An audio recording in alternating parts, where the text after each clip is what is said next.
Hi friends, मैं आकांक्षा Sharma GK with आकांक्षा में आपका स्वागत करती हूँ। एमपीपीएससी प्री की यूनिट 9 का आज हम बहुत महत्वपूर्ण टॉपिक देखने वाले हैं, ई कॉमर्स। ये बहुत अच्छा टॉपिक है और प्री के लिए अलग से मेंशन किया गया है यूनिट 9 में। इसके करीब हम 80 प्रश्न तो वन लाइनर और साथ में इसके इंक्लूडिंग रहें तो 100+ प्रश्न रहेंगे, पूरे देखिएगा।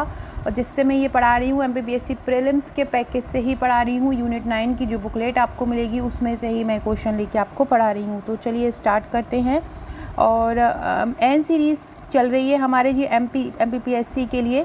इसके 33 वीडियो हो चुके हैं और आज जो मैं पढ़ा रही हूँ वो एन 34 है। इसके पूरे वीडियोस ज़रूर देखिएगा, एक एक वीडियो बहुत इंपॉर्टेंट है। मैं केवल वही टॉपिक करवा रही हूँ जिसके एग्ज़ाम में 100% आने की संभावना है।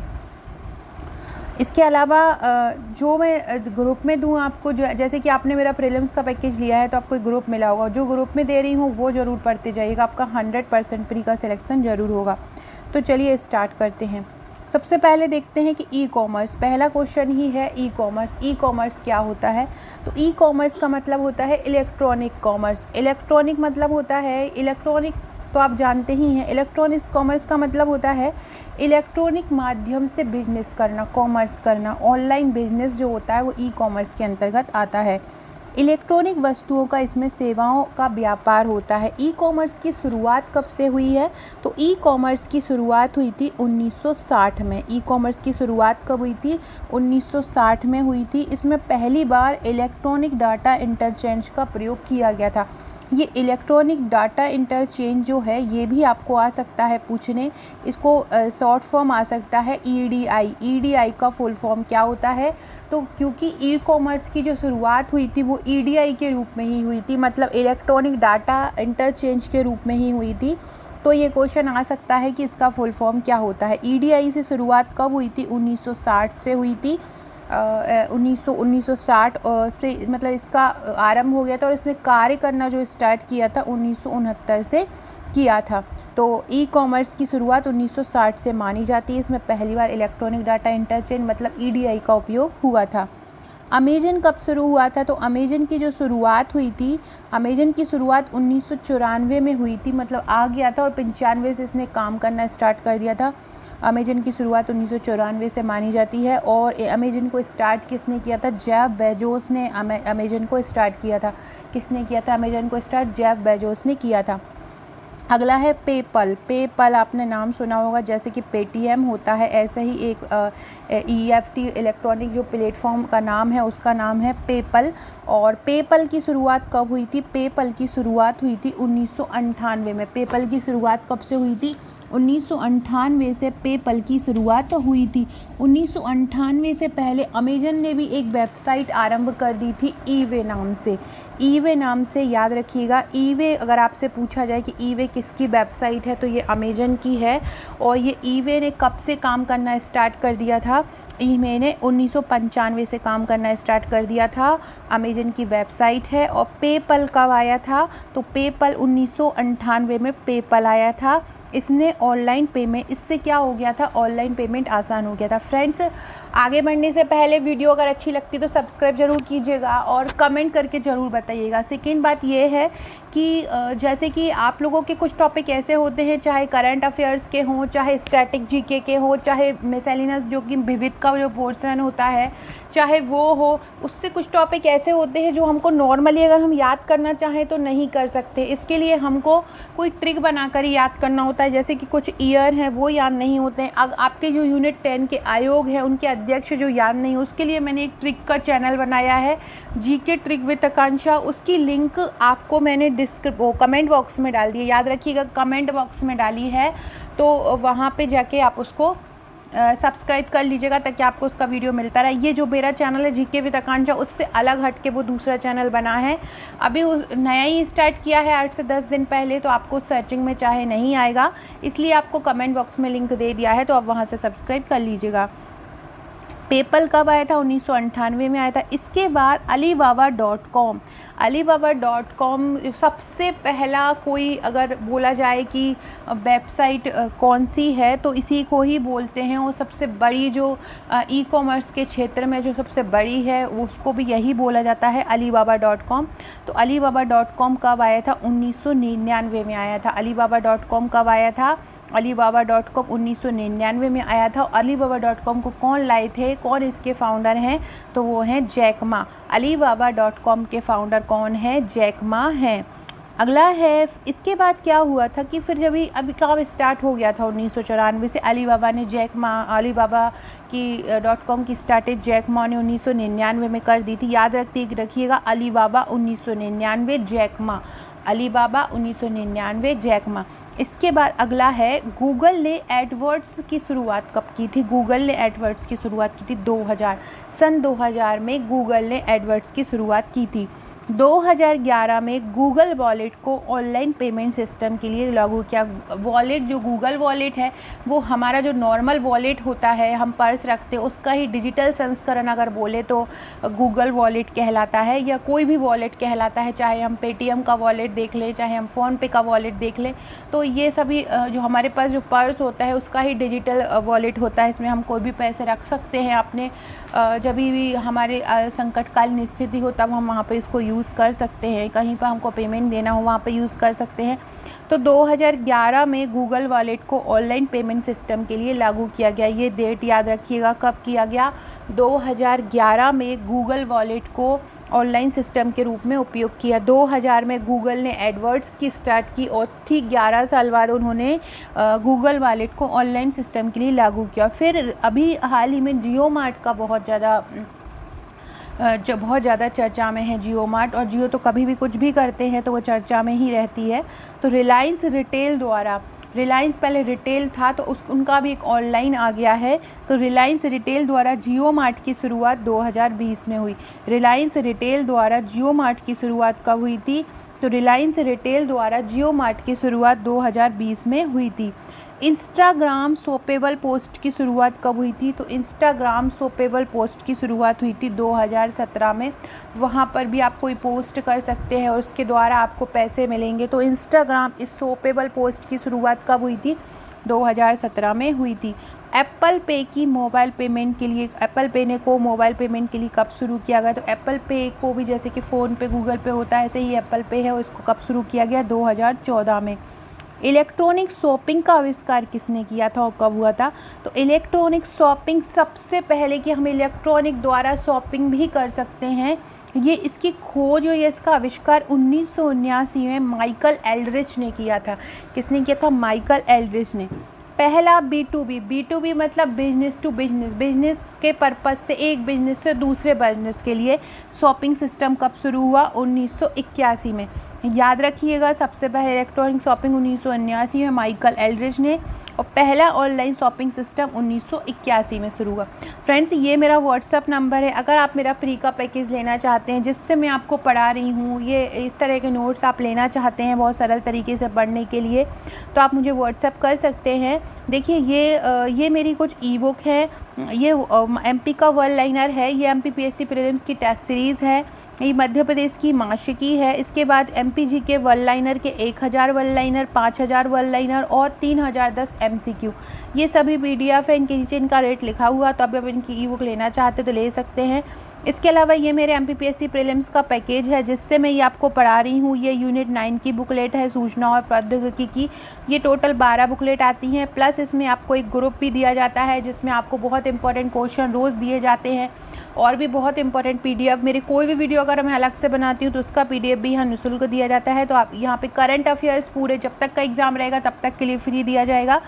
इसके अलावा ये देखिए, राष्ट्रीय और अंतर्राष्ट्रीय करंट अफेयर है, 1600 वन लाइनर फैक्ट है, ये भी आप परचेस कर सकते हैं। MPPSC प्रीलिम्स की ये टेस्ट सीरीज़ है। हर यूनिट से लगभग 400 से 500 प्रश्न लिए गए हैं। बहुत सारे टेस्ट भी इसके मैंने बनाए हैं। इसकी PDF अगर आप लेना चाहते हैं तो 999 की है, हार्ड कॉपी लेना चाहते तो 1999 की है। टोटल 5000 प्रश्न है, मतलब 5000 वस्तुनिष्ठ या एमसीक्यू है। आप इनको मेरे नोट्स से पढ़कर इनको एमसीक्यू लगाइए। इसके अलावा और भी टेस्ट मैं इसमें देती रहती हूँ, तो वो भी आप इसमें लगा सकते हैं। इन टेस्ट के अलावा भी मैं यहाँ पे देती रहती हूँ, तो वो टेस्ट भी लगाइए।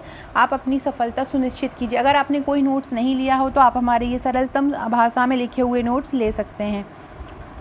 अब ये बोल रहे हैं जो ऑनलाइन शॉपिंग की स्टार्ट किया था बिजनेस टू बिजनेस के लिए, सबसे पहले किसने किया था? 1981 में थॉमसन हॉलिडेज ने किया था, इंग्लैंड के थे।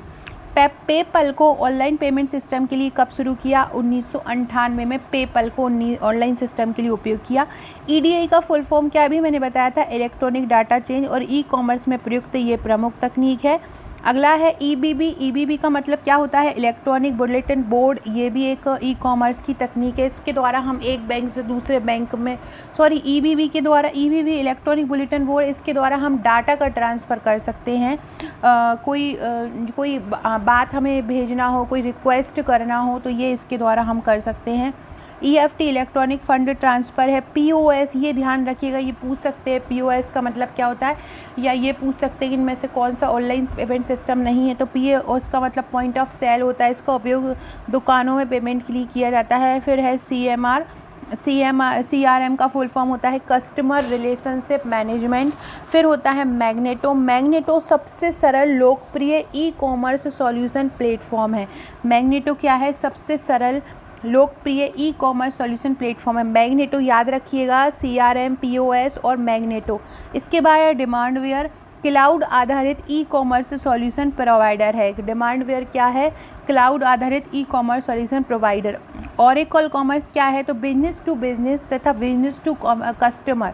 बिजनेस टू बिजनेस एक दुकान वाला दूसरे दुकान वाले से करता है। बिजनेस टू कस्टमर मतलब एक दुकानदार अपने ग्राहक से करता है। ई कॉमर्स सॉल्यूशन प्रोवाइडर है। जो ओरेकल कॉमर्स होता है वो बिजनेस टू बिजनेस के लिए भी और बिजनेस टू कस्टमर के लिए भी प्रोवाइड कराता है। रोज़र क्या है? रोज़र पे क्या है? तो भारतीय ऑनलाइन पेमेंट वे है। रोज़र पे की शुरुआत कब से हुई थी? तो जयपुर के स्टार्टअप ओएसिस ने अंतर्राष्ट्रीय भुगतान को ये स्वीकार किया था। फ्लिपकार्ट की शुरुआत कब हुई थी? फ्लिपकार्ट की शुरुआत 2007 में हुई थी, सचिन बंसल और बिनी बंसल द्वारा। फ्लिपकार्ट की शुरुआत कब हुई थी? फ्लिपकार्ट की शुरुआत 2007 में हुई थी। याद रखिएगा, फ्लिपकार्ट कब आया था? फ्लिपकार्ट 2007 में आया था। फ्लिपकार्ट की शुरुआत कब हुई थी? तो फ्लिपकार्ट की शुरुआत 2007 में हुई थी। किसने की थी? सचिन बंसल और बिनी बंसल ने की थी।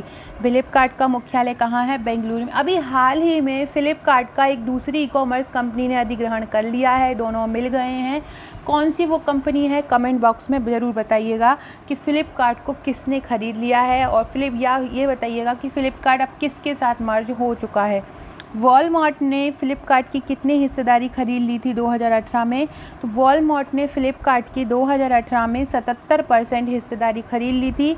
9 मई 2018 को 77% हिस्सेदारी किसने खरीद ली थी? वॉलमार्ट ने खरीद ली थी। दुनिया का सबसे बड़ा मार्केट प्लस और क्लाउड कंप्यूटिंग प्लेटफॉर्म कौन सा है?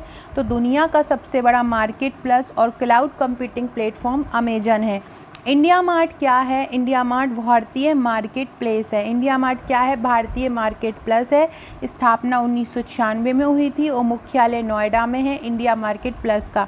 बिजनेस मॉडल इस पर कौन सा है इंडिया मार्ट का? तो ये कस्टमर टू कस्टमर के लिए आधारित है। फीवर क्या है? एक इजरायली फ्रीलांसिंग मार्केट प्लस है फीवर, और इसकी स्थापना हुई थी माइका कॉफमैन और सॉय विनिगर द्वारा। इसकी स्थापना हुई थी किसके द्वारा? माइका कॉफमैन और सॉय विनिगर द्वारा फीवर की स्थापना हुई थी। स्नैपडील की स्थापना कब हुई थी? तो स्नैपडील की स्थापना हुई थी 4 फरवरी 2010 को, और इसको रजिस्टर्ड किया गया था सितंबर 2011 में। फ्रेंड्स, डिस्क्रिप्शन बॉक्स में आपको हमारे व्हाट्सएप, टेलीग्राम, फेसबुक, ट्विटर और इंस्टा की लिंक मिल जाएगी। वहाँ आपको महत्वपूर्ण अपडेट दिए जाते हैं, वीडियो की लिंक दी जाती है, तो वो चैनल को सब्सक्राइब जरूर कर लीजिएगा और उन चीज़ों से जुड़ जाइएगा। इंस्टा पे जुड़ जाइएगा, इसके अलावा ट्विटर पे जुड़ जाइएगा। वहाँ पे भी आपको महत्वपूर्ण, कभी भी सरकार के बारे में कोई जानकारी हो, गवर्नमेंट की कोई जानकारी हो या कोई भी एग्ज़ाम से संबंधित जानकारी हो, तो वहाँ पर आपको मिलती रहती है। तो Insta, Twitter, Telegram, WhatsApp, Facebook पर ज़रूर जुड़िएगा। स्नैपडील 2010 में स्थापना हुई, 2011 में रजिस्टर हुई। मिंत्रा का मुख्यालय बेंगलुरु में है और मिंत्रा की स्थापना 2007 में हुई थी। और फिर इसकी 2014 में फ्लिपकार्ट द्वारा इसका अधिग्रहण कर लिया गया था। फिर है जियोमार्ट की स्थापना। जियोमार्ट की स्थापना रिलायंस इंडस्ट्रीज़ द्वारा हुई थी। फार्मेसी प्लेटफॉर्म क्या है? फार्मेसी प्लेटफॉर्म एक नेटमेट भारत में 2016 से ये लागू है। भारत में ई कॉमर्स को कानूनी मान्यता कब दी गई थी? तो भारत में ई कॉमर्स को कानूनी मान्यता दी गई थी 18 अक्टूबर 2000 को। कब दी गई थी? 18 अक्टूबर 2000 को दी गई थी। B2B क्या है? B2B मतलब एक बिजनेसमैन से दूसरे बिजनेसमैन, बिजनेस टू बिजनेसमैन, तो एक व्यापारी दूसरे व्यापारी से सूचना प्रौद्योगिकी द्वारा ट्रांसफ़र करता है। दूसरा है B2C। B2C मतलब होता है बिजनेस टू कस्टमर, एक उपभोक्ता सीधा व्यापारी से लेता है, मतलब इसको हम इलेक्ट्रॉनिक शॉपिंग भी बोल सकते हैं। सूचना प्रौद्योगिकी अधिनियम कब आया था? 7 अक्टूबर 2000 को सूचना प्रौद्योगिकी नियम आया था। कब आया था? 7 अक्टूबर 2000 को। ई ट्रेडिंग क्या है? इंटरनेट द्वारा वस्तुओं का व्यापार।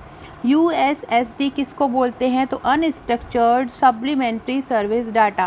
क्या बोलते हैं? Unstructured supplementary service data, USSD का फुल फॉर्म। ये फुल फॉर्म जरूर याद कीजिएगा, 2 से 4 फुल फॉर्म आते ही हैं। जल्द फ्रेंड्स आपको MP-PET PSC पटवारी के भी इसी तरह सरल भाषा में नोट्स मिलेंगे। पटवारी के नोट्स तैयार हो रहे हैं, 8-10 दिन में आपकी उसको सूचना दी जाएगी। अगला क्वेश्चन है यूपीआई का फुल फॉर्म क्या हो, जिससे हम अभी आजकल हम लोग पेमेंट करते हैं? यूनिफाइड पेमेंट इंटरफेस यूपीआई का फुल फॉर्म है। यूपीआई का प्रारंभकर्ता कौन है? सबसे पहले इसको किसने किया था? तो एनपीसीआई व आरबीआई ने सबसे पहले इसको आरंभ किया था। एनपीसीआई का फुल फॉर्म क्या होता है? कमेंट बॉक्स में ज़रूर बताइएगा। एनपीसीआई का फुल फॉर्म भी आपसे पूछ सकते हैं। यूपीआई का क्या होता है? Unified payment interface. OTP का फुल फॉर्म क्या होता है? One time password. IMPS जिसको भी हम अभी पेमेंट के लिए यूज़ करते हैं, पेमेंट गेट पे है, तो इमीडिएट पेमेंट सर्विस को IMPS का फुल फॉर्म होता है। RTGS का फुल फॉर्म क्या होता है? ये भी एक ज़्यादा मनी ट्रांसफ़र करने का एक तरीका है। Real time gross settlement. RTGS का क्या होता है? Real time gross settlement. Firewall क्या है? फायरवॉल ई कॉमर्स की एक सुरक्षा प्रणाली है। मनी मोबाइल ऐप क्या है? तो RBI द्वारा ये जारी होता है मनी मोबाइल ऐप। इसके द्वारा दृष्टिबाधित लोगों की सहायता की जाती है, तो मतलब मनी मोबाइल ऐप दृष्टिबाधित लोगों के लिए है। याद रखना, ये क्वेश्चन बहुत इंपॉर्टेंट है। Money mobile app. तेज भीम ऐप क्या है? ये डिजिटल पेमेंट हेतु आरंभ किया गया था। पहले इसका नाम तेज था, फिर इसका नाम भीम रख दिया गया। डाक पे क्या है? डाक पे एक ये पोर्टल है, डिजिटल भुगतान के लिए डाक पे का उपयोग किया जाता है। इलेक्ट्रॉनिक चेक भी एक रूप है ऑनलाइन बैंकिंग का ही। A2C क्या है? A2C का मतलब होता है एडमिनिस्ट्रेशन टू सिटीजन। याद रखिएगा, यहाँ पे C का मतलब कस्टमर नहीं है, यहाँ का मतलब है citizen, administration to citizen. A2B का मतलब होता है एडमिनिस्ट्रेशन टू बिजनेस। A2A का मतलब होता है एडमिनिस्ट्रेशन टू एडमिनिस्ट्रेशन। एडमिनिस्ट्रेशन मतलब प्रशासन, प्रशासन टू प्रशासन। माइक्रो ट्रांजैक्शन में किसका प्रयोग होता है? तो माइक्रो ट्रांजैक्शन में ई कैश और डिजिटल कैश का प्रयोग होता है। SCM क्या है? सप्लाई चेन मैनेजमेंट SCM है। फ्रेंड, जिस तरह से मैं आपको ये टॉपिक पढ़ा रही हूँ ई कॉमर्स, मेरे जो नोट्स हैं इसमें हर एक टॉपिक जो कि सिलेबस में मेंशन है इसी प्रकार सरल तरीके से कवर किया है। जहाँ थ्योरी की ज़रूरत है वहाँ थ्योरी कवर की है, जहाँ वन लाइन की ज़रूरत है वहाँ वन लाइनर को कवर किया है। साथ में एक प्रैक्टिस सेट भी दिया जाता है आपको, वहाँ आप उनकी प्रैक्टिस कर सकते हैं। और साथ में आप हमारे टेस्ट ले लेते हैं तो वो एक 5000 प्रश्नों का टेस्ट के साथ साथ एक प्रैक्टिस MCQ सेट ही हो जाता है। ERP का फुल फॉर्म क्या है? Enterprise resource planning. ERP का फुल फॉर्म क्या है? Enterprise resource planning. EDI का है electronic data interchange. Smart card क्या होता है? वह प्लास्टिक कार्ड जिसमें डिजिटल सूचनाएं एकत्रित होती हैं। स्मार्ट कार्ड किसे कहते हैं? तो ऐसा प्लास्टिक कार्ड जिसमें डिजिटल सूचनाएं एकत्रित होती हैं। किस प्रकार के प्रचार किस पेज पर आधारित होते हैं? तो पॉपअप ऐड जो होते हैं वो वेब पेज पर प्रदर्शित होते हैं। आप कभी भी कोई वेबसाइट खोलते हैं, कहीं काम करते हैं, तो आपको छोटे से में किसी भी चीज़ का ऐड आ जाता है, कहीं पर भी किसी भी चीज़ का, उसको हम पॉपअप ऐड बोलते हैं। CRM customer relationship management. E commerce में इंट्रा बिजनेस क्या कहलाता है? तो इंट्रा बिजनेस क्या होता है? बिजनेस टू B2E जो होता है उसको हम ई कॉमर्स में इंट्रा बिजनेस कहते हैं। वह तकनीकी जो ई कॉमर्स को सुरक्षा प्रदान करती है क्या कहलाती है? SSL कहलाती है। वह जो व्यापार प्रक्रियाओं को ऑटोमेट करता है, जो वर्क कामों को ऑटोमेट करता है क्या कहलाता है? वर्क फ्लो सिस्टम कहलाता है। IPR क्या होती है? तो IPR को अगर हम इंग्लिश में बोलें तो इंग्लिश में बोलेगा इंटेलेक्चुअल संपदा मतलब हो जाएगा प्रॉपर्टी, और अधिकार को बोलेंगे हम राइट। तो इंटेलेक्चुअल प्रॉपर्टी राइट्स जो है IPR का फुल फॉर्म हो जाएगा। पहला साइबर लॉ जो भारत में ई कॉमर्स के लिए कानूनी ढांचा प्रदान करता है कौन सा है? सूचना प्रौद्योगिकी अधिनियम 2000। एम कॉमर्स क्या है? मोबाइल से व्यापार। मोबाइल कॉमर्स उन उपभोक्ताओं के प्रतिशत को क्या कहते हैं जो किसी वेबसाइट से वास्तव में सामान खरीदते हैं, वो होते हैं कन्वर्जन रेट। क्या कहलाता है? Conversion rate. ई कॉमर्स में 97% भागीदारी किसकी होती है? बिजनेस टू बिजनेस, बिजनेस से बिजनेस के लिए जो किया जाता है। बैकबोन किससे संबंधित है? बैकबोन जो है इंटरनेट के लिए प्रचलित एक शब्द है। माई स्पीड ऐप किसके लिए होता है? तो इंटरनेट पर डाटा की स्पीड जांच करने के लिए माई स्पीड ऐप का उपयोग किया जाता है। तो फ्रेंड्स ये थे हमारे आज के क्वेश्चन। अगर वीडियो अच्छा लगा हो तो लाइक शेयर सब्सक्राइब जरूर कीजिएगा। अगर आप हमारी कोई भी ई बुक लेना चाहते हैं, टेस्ट सीरीज़ लेना चाहते हैं MPPSC प्रीलिम्स की, या आप हमारे MPPSC प्रीलिम्स के नोट्स लेना चाहते हैं तो आप हमें व्हाट्सअप कर सकते हैं। Okay friends, thank you. Trick के लिए ट्रिक का चैनल सब्सक्राइब जरूर कीजिएगा।